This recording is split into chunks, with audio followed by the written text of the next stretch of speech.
Today would have been my dad's 100th birthday. He died 51 years ago. Many would say that grief is something you get over with. It gets easier with time. That's not true. There has not been a day in those 51 years that I've not thought about my dad. Some days those thoughts have brought a tear to my eyes. Other days a smile as I remember the good days. Grief is something that we carry with us. It is a presence, always. Some days it feels like a burden, almost too heavy to carry. Other days, it's hardly noticeable. But it is always there. It gets different with time, but not necessarily easier. We continue to ride the roller coaster with good days and not so good days, and sometimes some downright bad days. What I've learned is that when those dark days occur, I'm prone and tempted to engage in rather unhealthy thoughts and behaviors. I give in to anger and frustration very quickly. I lose patience. I become a workaholic. I'm tempted to reach for a drink. I lose faith in those around me. I question my own faith in God. I get upset with the church, with the world. I become afraid. I start conjuring up all kinds of bizarre conspiracy theories. I can become religiously fatalistic. What's the point? It is times where dark thoughts of hopelessness and helplessness pervade.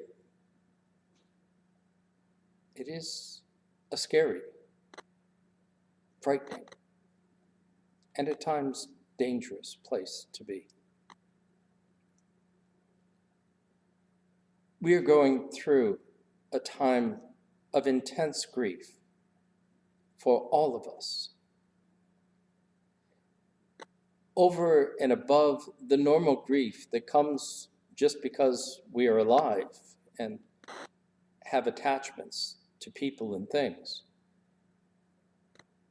we are confronted by grief upon grief with this pandemic. We have lost friends and family, sometimes in alarming numbers that overwhelm us. We can't even begin to deal with one grief before we have to deal with another. It threatens to drown us. We've lost confidence in leadership. We've lost independence. No longer can we do what we want to do when we want to do it.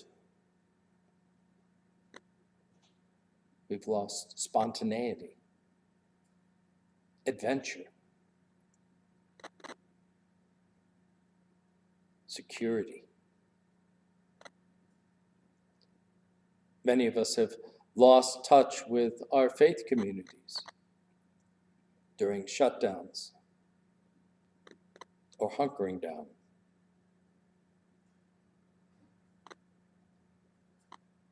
We have lost employment. We have lost economic security.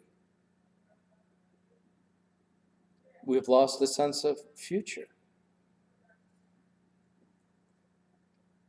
And in the midst of all these losses, we are tempted sorely to engage in all kinds of unhealthy and dysfunctional behaviors. And we have. All you have to do is look around to see how we're behaving. And you can see the toll that the grief is taking upon us and our society. I have found that in my darkest times, one of the stories that has always been helpful for me in grounding me is the story of Jesus' raising of Lazarus from the dead. It is an important story for me because it reveals the humanness of Jesus and the attachment and the grief that he experiences at the death of Lazarus. We see that as he weeps over the tomb.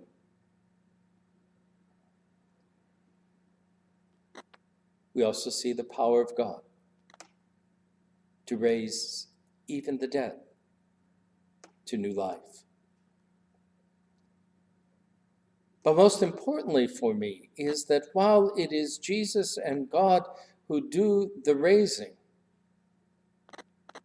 it is the community that is asked to set Lazarus free, to unbind him and let him go, that he may be restored to community, to fellowship, to wholeness. In the dark times, it has been those around me that I have counted on again and again to be there when I need them, with what I need. And sometimes that's a shoulder to cry on, sometimes it's a comforting word, sometimes it's a reminder of my faith, sometimes it's a slap upside the head, sometimes it's a kick in the butt. But whatever it is I need, God continues to surround me with those people who are willing to do what needs to be done, that I might be unbound in my grief and set free to live again. Who are those people in your life? And if you don't have them, start looking for them. Because the grief that we are experiencing now will be with us long after the masks disappear. We will need those communities of friends and family to support us in those dark days, lest we continue our darkened ways that will lead only to death.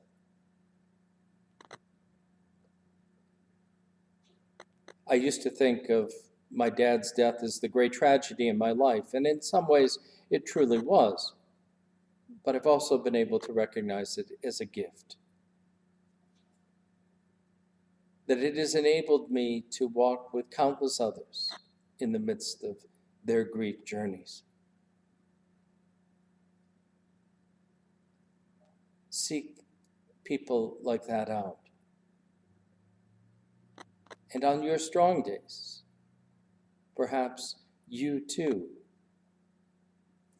are the one to be the healer for those who walk the walk of grief.